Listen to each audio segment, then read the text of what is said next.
తెలంగాణ కాంగ్రెస్ ఇన్ఛార్జిగా ఉన్న మాణిక్రావు ఠాక్రేను మార్చింది పార్టీ హైకమాండ్. ఏఐసీసీ సీనియర్ నేత దీపాదాస్ మున్షిని స్టేట్ పార్టీ ఇన్ఛార్జిగా అపాయింట్ చేసింది. తెలంగాణ అసెంబ్లీ ఎన్నికల టైంలో దీపాదాస్ మున్షి ఏఐసీసీ పరిశీలకురాలిగా ఉన్నారు. ఠాక్రేను గోవా, డయ్యూ డామన్, దాద్రా నగర్ హవేలీ బాధ్యతలు అప్పగించింది. ఏపీ కాంగ్రెస్ ఇన్ఛార్జిగా మాణిక్యం ఠాకూర్ను నియమించింది ఏఐసీసీ చీఫ్ ఖర్గే. వచ్చే పార్లమెంట్ ఎన్నికల్లో మెజారిటీ సీట్లను గెలుచుకునే వ్యూహంలో భాగంగానే హైకమాండ్ కీలక మార్పులు చేర్పులు చేసినట్టు తెలుస్తోంది. తెలంగాణ అసెంబ్లీ ఎన్నికల్లో కీలకంగా వ్యవహరించారు ఠాక్రే.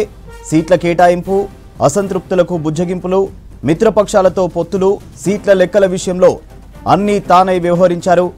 పార్టీ గెలుపులో ఠాక్రే కీలకంగా పనిచేశారు.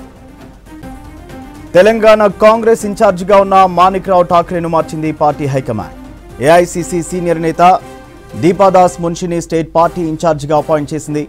తెలంగాణ అసెంబ్లీ ఎన్నికల టైంలో దీపాదాస్ మున్షి ఏఐసీసీ పరిశీలకురాలిగా ఉన్నారు.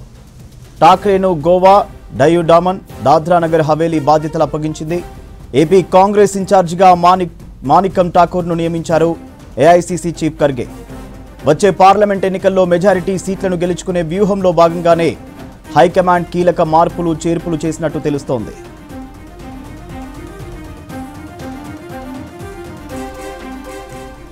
తెలంగాణ అసెంబ్లీ ఎన్నికల్లో కీలకంగా వ్యవహరించారు ఠాక్రే.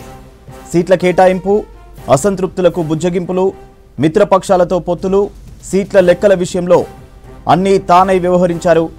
పార్టీ గెలుపులో ఠాక్రే కీలకంగా పనిచేశారు.